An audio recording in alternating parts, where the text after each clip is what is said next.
Faint lights flickered in the misty air. In a narrow corner, my gaze locked with that of a man, his shirt half off. His golden brown hair dripped with water. Beneath his soaked shirt, I could faintly see. He seemed to have murmured something, his eyes holding a trace of days as they met mine. The next moment, he stood up from the water. I shouldn't be looking at this. Panicked, I averted my gaze and thrust the flowers I was holding towards the man. Sorry, Mr. Larry, these are your flowers, delivered by agent IO13. But in the blink of an eye, I was pulled, with flowers and all, into a warm, steamy embrace. Huh? What's happening? To understand how things ended like this, we need to rewind to earlier that evening. Final delivery done. The satisfaction of an empty delivery list made even the ruins a bit more lively. The world had turned into ruins ever since the Robopocalypse struck a few years ago. Cities fell, overgrown with weeds. Rampaging machines claimed the land. Humans had to build outposts and take refuge in underground shelters. We had to adapt to a life devoid of sunlight. This gave rise to a new profession: couriers, the ones who deliver goods between different outposts. As the catastrophe subsided, we started taking on more personal orders. We are just like the average delivery person in peaceful times. Many clients ask us to retrieve items from their former homes, things of personal significance. It's an exhausting job, but helping others is what my work is all about. I thought of the little girl's smile when she received her doll from the last delivery. Stretching with satisfaction as I prepared to head back to the outpost for some rest. Suddenly, an untimely notification chimed. You have a new delivery order. Automatically accepted. Come on, I was about to clock out. Demo to accept. I groaned, but eventually gave in and opened my digital terminal. Sure enough, a new order was sitting on what should have been an empty list. The requested items were flowers and seeds? I didn't expect anyone to be so romantic in today's world. An hour later, I rang the doorbell with the flowers, curious about this Larry who placed the order. Half a minute passed, but no one answered. I rang the bell again, still no response. I tried the communication terminal, but there was no reply either. Holding onto a shred of hope, I knocked on the door. To my surprise, the door wasn't fully closed and opened instantly. Anyone here? Mr. Larry, your flowers have arrived. I hesitantly stepped inside, only to bump into the scene too hot to look at. Back to the present, Larry had changed clothes with an awkward and confused expression. Sorry, I mistook you for someone else. No worries, I'm sorry too, I stammered. I was so shocked when he hugged me that I instinctively broke free and even slapped him. But as soon as I struggled, he sobered up and stepped back, avoiding my slap. But he looked at me again, his gaze filled with an emotion I couldn't quite decipher. "It's nothing. I must have been drunk." He rubbed his forehead with a wry smile. When he looked back at me, his expression was polite and composed. "The flowers are beautiful. Thank you for your time and efforts." "You are welcome. It's my job." I relaxed now that he calmed down. After all, I was the one who barged into his room and started the little mishap. After confirming the payment, I left with Larry's polite thanks. Halfway back, I felt something in my pocket, a small package I had forgotten about. Damn, with everything that happened, I completely forgot about the seeds. As a diligent courier, I headed back to Larry's home. To my surprise, I hadn't gone far when I spotted him. He stood amidst the ruins, wiping a tombstone so tenderly as if he were caressing a lover's hair. The flowers I delivered lay quietly before the tombstone, their white petals whispering endless longing. The scene was so heavy with grief that even the air was tinged with sorrow. Feeling sorry for my intrusion, I was about to leave when he suddenly turned as if sensing my presence. Our eyes locked once again. For the second time tonight, I clearly saw the lingering sadness in his gaze. "Sir, I forgot to give you the seeds." Quickly pulling the seeds from my pocket, I explained that I hadn't meant to intrude on his privacy. He didn't seem to mind, though. Instead, Larry was more surprised to see me. "It's late. The roads around here are pretty rough. Where are you headed?" He pulled out a silver car key. "Let me give you a ride."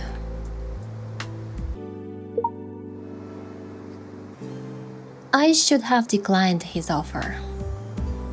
After all, as a courier, there was no reason to interact with clients beyond the delivery. But for some reason, I nodded. Maybe it was because the elegant key in his hand looked oddly familiar. Larry drove with remarkable skill, though there was no real roads left in these parts, just rubble and ruins. Watching his focused reflection in the rearview mirror, I suddenly had a déjà vu. Something tells me he used to driving with more flair. The strange thought flickered through my mind. Suddenly, the car jolted violently and came to a screeching halt. Instinctively, I grabbed the handle above the door to steady myself. A laser beam shot toward the hood, melting a hole right through it. "It's a Mac. Stay down, I'll handle this." Combat is an essential skill for any courier. Seeing another laser beam about to strike us, I reached into my pocket for my weapon and pushed Larry's head down. After all, if I didn't have a few tricks up my sleeve, I wouldn't survive long in this line of work. To my surprise, Larry floored the gas pedal and spun the steering wheel to its extreme. The car evaded the attack at an angle that seemed almost impossible. Impressive driving. This is really familiar. It's like I knew he was supposed to drive like this. There was no time to dwell on the odd feeling as the Mac was hot on our tail. Despite Larry's exceptional driving, the rugged terrain put us at a disadvantage against a flying enemy. My shots kept missing due to the constant bumps and swerves. This won't last. Determined, I rolled down the window and leaned out for better aim. The electromagnetic bullet sliced through the air, finally hitting the Mac with precision. Sparks flew as it crashed into the ruins. Got it! Before I could share my triumph with Larry, another laser beam streaked toward us. Damn, there's a second one. Hold tight. Before I could get back inside, everything started spinning as the sudden force flung me back into my seat. Ah, that hurt. My bones are coming apart. Recovering from the shock, I quickly raised my gun before the Mac could attack again. Junior friend is scrap metal. Another burst of sparks erupted, and with that, the battle finally ended. I let out a sigh of relief as Larry slowly brought the car to a stop. Not bad teamwork, right, Miss Courier? That was close. Wait, are you hurt? My heart skipped a beat when I noticed the blood stain on his waist. When the second Mac ambushed us, Larry turned the car around and shielded me, taking the hit himself. It's just a scratch. Protecting a lady is a gentleman's duty, isn't it? Besides, if it weren't for your amazing shots, we wouldn't have made it. He replied with a casual smile, but the scary bloodstains on his shirt made me feel even more guilty.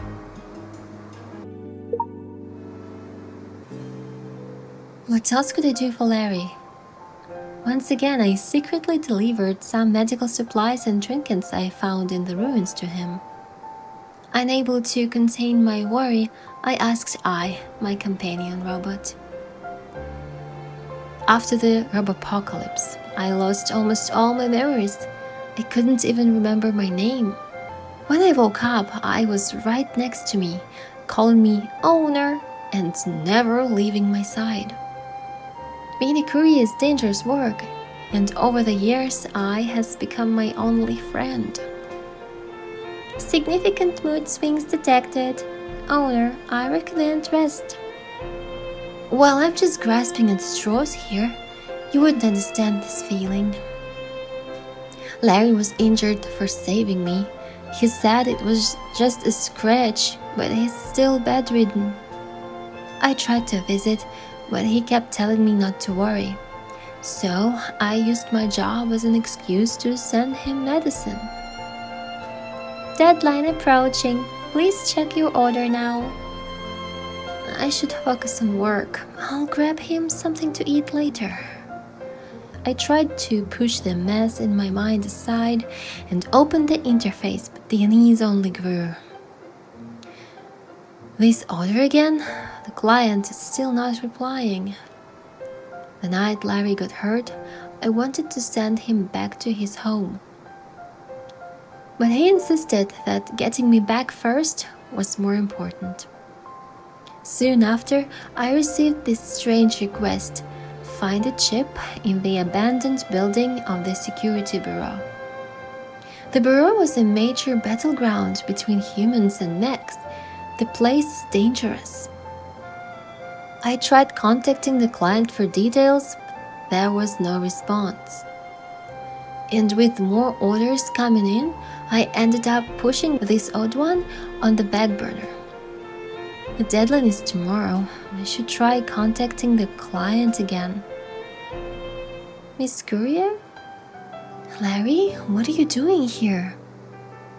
It's my home here. Shouldn't I be the one asking that? Oh no, I was so lost in thought that I forgot to move away from his place. I felt a bit awkward, but Larry just laughed it off. Just kidding. I know you've been sneaking me the medicine and food these days. Thank you. I had to do something. I told you not to worry. And my injury's almost healed. You can stop worrying now, alright? I wanted to say more, but I interrupted with another reminder. Deadline approaching. Please check your order now. Looks like your courier's work is never done, huh? It's not that. This order's just a bit tricky. With no one else around to talk to, I found myself venting my frustration to Larry. He listened patiently at first, but then he froze when he saw the order on my screen. What? Orlath. She's my client. Do you know her? I asked with surprise, but Larry remained silent, staring blankly at the name. Larry, are you okay? I called his name a few more times before he snapped out of the shock, looking pale. Are you all right? Did you wound there? As I reached out to steady him with concern, Larry grabbed my hand. You're going to complete this order, right? Can I go with you? Orlath was my lover, but because of the Robopocalypse, she's... As we drove, Larry told me about his past with Orlath. His eyes grew dim as he mentioned the Robopocalypse, and he left the story unfinished. I thought of the tombstone he tenderly cleaned and decided to respect his feelings. Along the way, we encountered many mech attacks. But this time we were prepared and safely reached what was once the heart of the city. Now it's nothing but desolation, as if the vibrant metropolis never existed and had faded into oblivion. You couldn't see so many stars back then. We sat side by side on the hood. Larry looked up into the starry sky with melancholy. Sharp pain pierced my chest. For years, even without memories of the past, I never felt different from others. But at that moment, I was struck by sadness for not being able to understand his words. Would I be closer to him if I could get that? I thought back to his gaze when we first met. It was filled with surprise, confusion, and nostalgia, glistening with unshed tears. He claimed to mistake me for someone else, but who could it be? Since then, he risked his life just to shield me from the mechs. And today, on the way here, I could capture those complex emotions every time he glanced at me. I pretended not to notice, but I saw it all. Why is all of this happening? And why does my heart ache so much right now?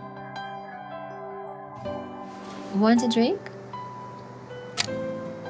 I accepted an opened beer from Larry, lightly tapping it against his own. He smiled slightly, his eyes holding an emotion I couldn't understand. You know, I forgot so many things.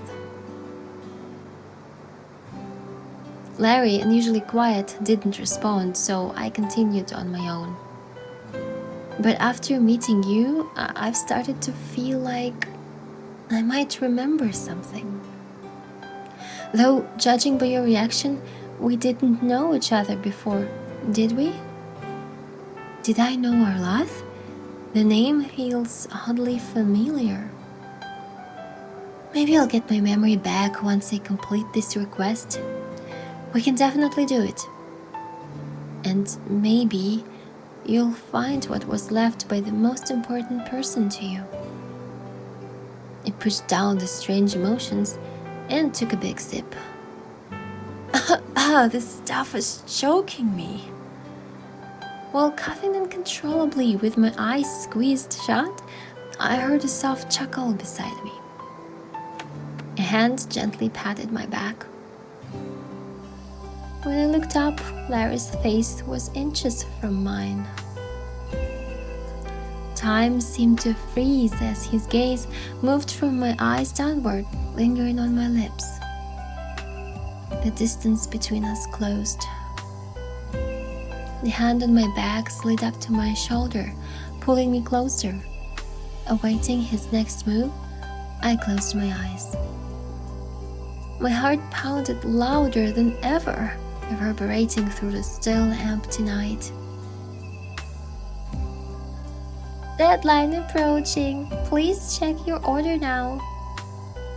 Seriously? The chemistry vanished in an instant. Larry snapped back to reality, releasing my shoulder at the last moment. I'm sorry, I shouldn't. It's just not the right time. He left those words hanging in the air as he jumped off the hood and quietly walked away. Meanwhile, I was left with the lingering warmth on my cheeks, feeling utterly confused. The next morning, we followed our plan and reached the office of the security bureau. The place was bombed, but thankfully the safe mentioned in the request was still there. Inside, alongside the chip, was a letter. From Orlath. Hello to the one reading this, another me. Larry noticed the shock of the girl in front of him and thoughtfully stepped back. Larry was reminded of the crazy plan Orlath once mentioned from the moment he first saw her. It was before the Robopocalypse. As a mechanical researcher at the security bureau, Orlath was passionate about humans and machines. Let's build 2 robots after ourselves. That way, no matter who leaves this world first, the one left behind won't feel lonely. But I'd much rather be there for you myself, and I hope you feel the same way. He brushed the topic aside. Larry never imagined that the apocalypse would come a few years later, and that she would be taken from him forever. She must not have gone through with the plan, he told himself on countless drunken nights. Otherwise, how could he feel so alone? But then, that day, through blurry eyes, he saw that familiar face again, a face engraved in his memory. But I don't have time to find your body and install the chip. So, I'm leaving you with one final code. If there truly is a miracle in this world, one that allows you to meet him again, you'll receive my message. This chip contains all of my memories. If you're willing, please stay by his side in my place. It was a short letter, but I stared at the words for a long time. The amount of information made my body tremble. Larry noticed my reaction, but didn't approach. Instead, he pulled over a chair. Did you recognize me from the very beginning? Larry nodded with a complex expression. I felt lost and, inexplicably, a bit hurt. You don't have to force yourself. Seeing me overwhelmed, Larry smiled gently, as reassuring as ever. I only figured out what was going on after seeing that request. But I didn't come here to convince you to install the chip. No matter what happened in the past, now you have the right to choose your own life. Besides, I'll grow old and one day I'll die and leave this world. If you choose to accept all of this, it means you'll have to endure that same loneliness, just as I have. To be honest, I don't want you to go through that. So, whether you accept the past memories and my love, I want you to make the choice on your own.